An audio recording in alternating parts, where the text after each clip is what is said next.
Welcome agents, title update 4.0 released today, and most of the changes I've covered before, but these were for the PTS. Today I want to go over the official patch notes in their entirety. Now if you've had a chance of playing the new update, let me know what you think in the comments below.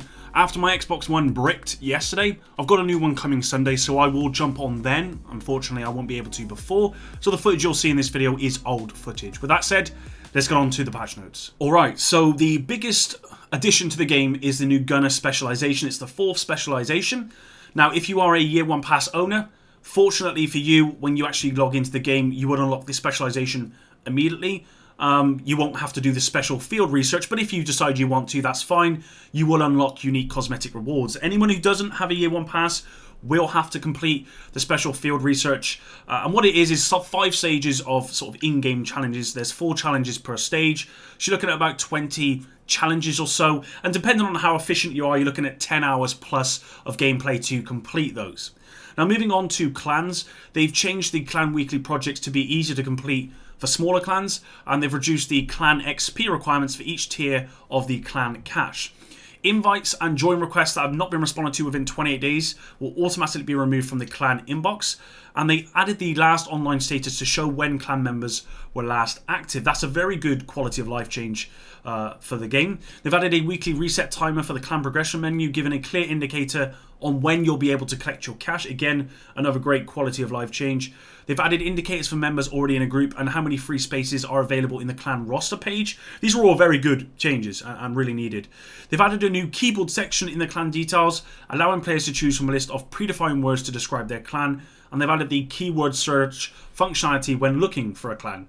The clan member who earns the top distinction of the week will receive a medal icon over their name in the clan roster, and the clan insignia is now visible when using photo mode. So for clans, some very good quality of life changes, and of course anyone who earns the top prize for a clan gets a little medal icon to show that they're the best, effectively.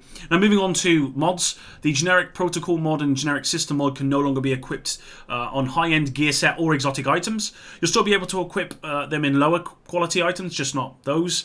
And all other mods can be equipped in slots matching their type, so offense with offense, defense and utility and whatnot.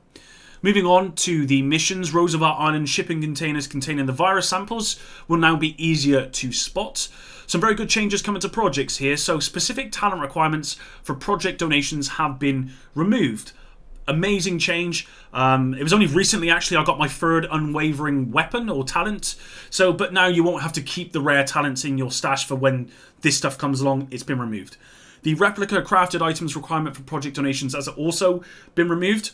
Again, a fantastic change. They've added World Tier 5 requirements for some projects, and they've increased rewards for most projects. So more rewards and less of trying to find RNG stuff, basically, is a good thing. Let's just hope that these rewards are actually good. You know, I did an RNG video yesterday talking about how bad RNG is, so it's fine, getting more rewards is cool, but if you're just going to deconstruct it all, what's the point? So let's hope that they address the RNG, maybe tomorrow, with the state of the game. Now, moving on, specializations. All specializations have received a talent tree rework. I will do a separate video on this at some point. My understanding is they've removed the reload speed from sharpshooter. I believe they've reduced the headshot damage on sharpshooter as well. They've also made it so that you can unlock 3 different weapon archetypes per tree now, which is cool. You can basically choose from whatever you want and unlock which 3 you want from each tree. So I will go in that in more detail in a future video. Now moving on to NPCs, they've removed the bulletproof backpacks from NPCs that would block all incoming damage. That's a great change. They've decreased acceleration of NPCs when repositioning in cover. They've enabled the engineer archetype NPCs to set up turrets on the ground if no valid cover position exists. And they fixed various issues with controller archetype NPCs getting stuck or being unresponsive in certain situations. NPCs can't be suppressed when deploying a drone either. So they've made some very good changes to NPCs. They did say that this wouldn't be everything they would do with this update. I believe they're going to be doing more with NPCs into the future. But it's good that they've reduced just how fast these NPCs are. And I really like the fact that they've looked into the bulletproof backpacks because that was really, really annoying. Now moving on to the UI, they've removed the redundant exclamation mark for new items shown in cache content and proficiency caches.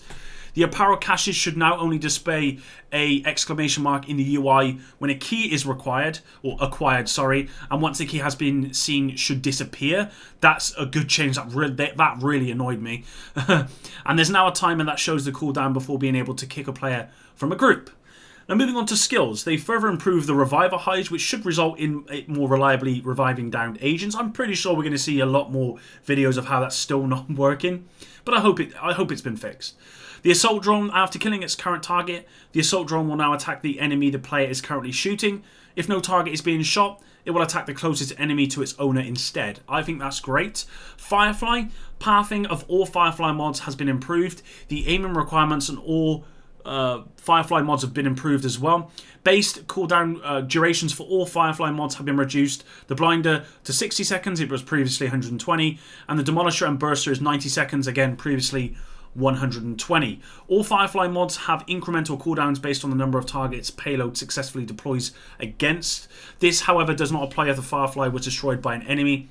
And lastly, for the Firefly, blind status effect applied by the Blinder Firefly now lasts 8 seconds. Previously, it was 5 seconds. I would like for you guys to let me know in the comments down below how many of you have used the the Firefly mod. I've used the Firefly mod and I thought it was awful. The Firefly skill, sorry, and I thought it was awful. And I probably will never use it again. How many of you actually just use it all the time? It's a sort of your go-to skill.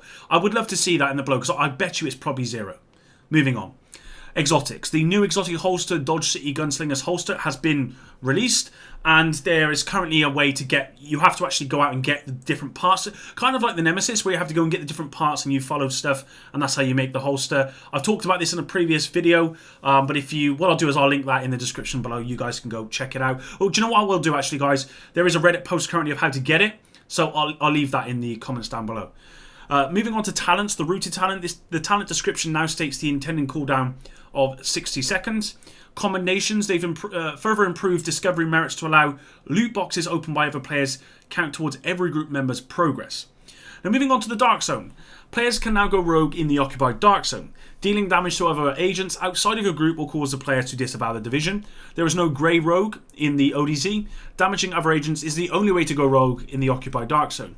Additional manhunt ranks have been added to the ODZ. Players still have to clear their bounties at a shade terminal, but additional rewards are available to players who clear or claim a high rank bounty. Manhunt ranks are now infinite in the ODZ. That is an amazing change. Killing other agents increases the player's manhunt rank along with their Dark Zone XP rewards on a successful bounty clear. Compete on a new leaderboard for the highest ODZ manhunt rank. And I personally think that's probably one of the best changes they made here, along with the fact that you can go rogue in the occupied Dark Zone. I think a lot of people who were put off by how the occupied Dark Zone worked and went back to Division 1 will probably come back here now, because they've got something to chase. They've got that rank, that leaderboard to chase, to try and get the highest ODZ manhunt rank.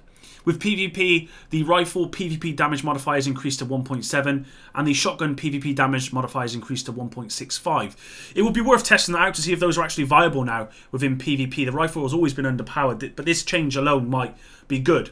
Now, before we move on to some of the bug fixes that I'm going to look through here, I just want to say one thing.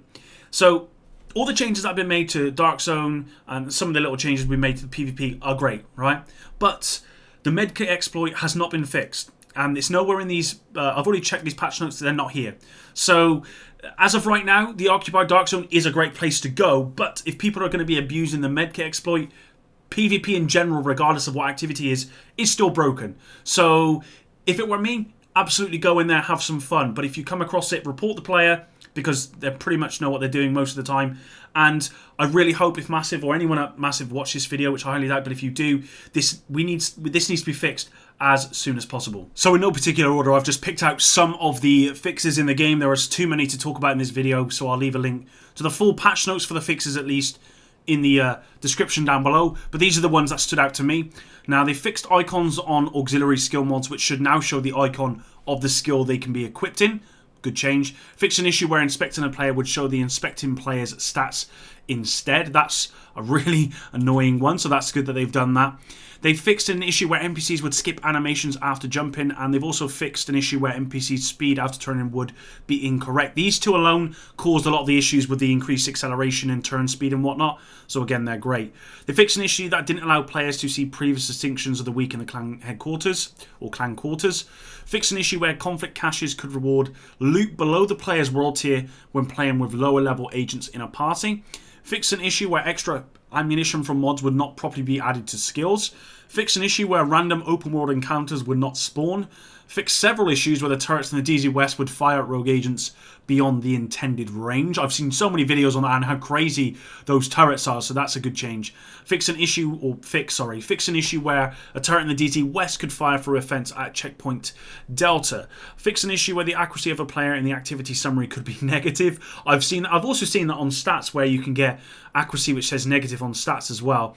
They fixed an issue where players would also be unable to claim the weekly clan cache, and lastly they fixed an issue where a player could revive multiple agents at the same time with the reviver hive. So those are the ones that really stick out to me through all of the fixes, at least. The only other thing that's not mentioned here, guys, which I've seen on Reddit, and I thought I would just mention in this video for console players, is that they've actually added an FOV slider to the game. It's in the settings, in the gameplay settings, but there's actually an FOV slider for console as of this update.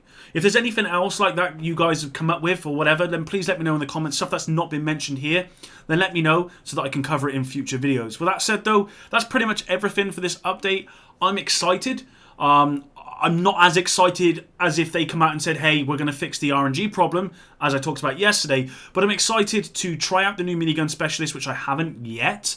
I'm excited to do the special field research and get those unique cosmetic rewards, and I'm excited just to get back playing the Division, because I haven't played too much recently, because I was kind of waiting for this update. But anyway, thanks for your support, guys, and until the next one, Epic out.